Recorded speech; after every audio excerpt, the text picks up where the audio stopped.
Generations upon generations upon generations upon generations of wealth to you and yours. May you be in good health and spirits. May you be in the purple, in your magic, in your intuition, in your royalty. Today I'll be reading an excerpt for you all from a book called Conquest of Poverty by Helen Wilmans. I'll be reading this chapter as we begin this new year called Courage, the year of the fire horse. I believe more than anything else, the race is lacking in courage. By courage, I do not mean the element which enables men to march to battle in unbroken ranks or to face a charge without blanching. I mean that reliance on self which proves the absence of fear both of what others may think or say and of inability from any cause to accomplish what is desired. No one in 10, no, not 1 in 100, either men or women, does that which he likes to do, even if he has the courage to do it. People are afraid of what their friends or the public or society will say, and most of all are afraid of failure if they attempt anything other than that which, in some incidental way, they find themselves to be already engaged in doing. They lack faith in themselves. They have no true courage. The truly courageous man is afraid of nothing. And least of all is he afraid of himself. He believes in himself. And believing in himself believes in the perfection of the law. He may not put this in words, may not say to himself, I believe in the law of opulence, but he nevertheless acts upon such belief. He says, I will succeed. He takes the law into partnership. He plans and he executes because he has courage. It may not even have occurred to such a man to think of himself as being courageous. His courage is so much a part of him that he does not give it a name separate from himself. He says, I will do so and goes and does it without once thinking there is any reason why he should not succeed. Whereas a man of less courage would approach the purpose of his desires haltingly, wondering if, possibly, he was wise in the undertaking it, and how he ever had the courage to undertake it, and the difference in the way in which each approached the object of his desire is often the difference between success and failure. The timid man is ever at a disadvantage, both before his fellows and before the law through which success is attained. Confidence in self breeds confidence in others, and fear weakens both the brain that plans and the hand that executes. It has been said that all the world loves a lover. It is also true that the world falls into step with the man who walks careless of who follows, with the air of one who knows that he is a master. The mass of people have no opinion of their own except such they inherited or received from others. To such as they have clung, to such as they cling tenaciously until someone arises I'm going to read that again. To such as they cling tenaciously until someone rises whose strong individuality impresses them with a sense of his power, when, lo, they drop their old beliefs to accept those of the one whose bearing proclaims him louder. Thus, to his strength is added that of the masses by whom he is surrounded, and now set of ideas takes the place of the old. The new may be little nearer the truth than were the old, but of this law of opulence takes no account. It has served him who had the courage to command it and to make a co-partnership with it for the attainment of his ends. Why should man be afraid of the opinions of other men? What harm can it do to me that some or that all of men and women fail to see as I see? Am I not I? Am I not sufficient unto myself?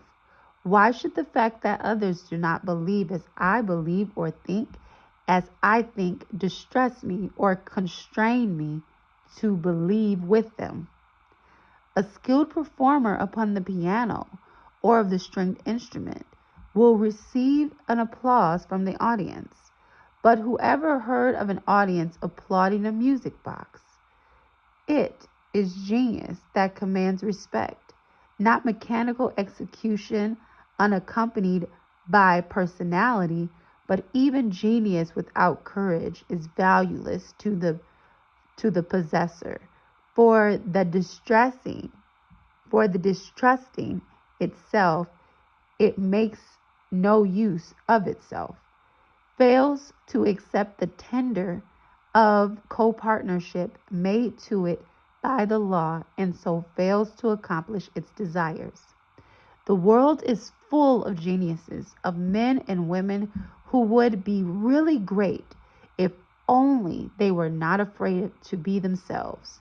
Parrot-like, they talk the language of their own babyhood and of that of the race, lacking the courage to speak the language of a full-grown men and women, like sheep following each other. Where their leader jumped over a bar, they jump regardless of the fact that that bar had been removed before they reached the place where it had been. Lacking the courage which would enable them to apply their own knowledge or powers of observation and reason, they make no demand upon the law of opulence, and for them it has therefore been non-existent. Neither have they any personal existence before the law, and of that which they created the law's share goes not to them, but to the few who recognizing the law, are recognized by it. If men dared to be their own themselves, to think their thoughts, and to accept the consequences of acting in accordance with their ambition, the world of society would scarce recognize itself in a week's time, and the present unjust system for the distribution of wealth would pass in a day, giving place to one's infinitely better for everyone else, for everybody. There are very few men and women today who are contented with things as they are, or who do not believe a better condition attainable if only everyone would consent to make the change. But each is afraid of suggesting such a thing, lest others disapprove. And so the juggernaut rolls on, crushing the life out of any new victims with every turn of its monster wheels. Courage to exercise their opinions wherever opportunity occurs is all that is lacking to remove half the obstacle that obstruct the road to happiness for the race. And if these were removed, the other half would, as I verily believe, remove themselves. Each soul must do its own thinking and must be saved by its own power to think itself from its present negative conditions in life to that high and positive condition where it perceives its own creativeness and recognizes the fact that inherited beliefs do not save, but the constrained power to create new thoughts or new ideas and to project them into the world of effects alone can build each distinct individuality as it desires to be built.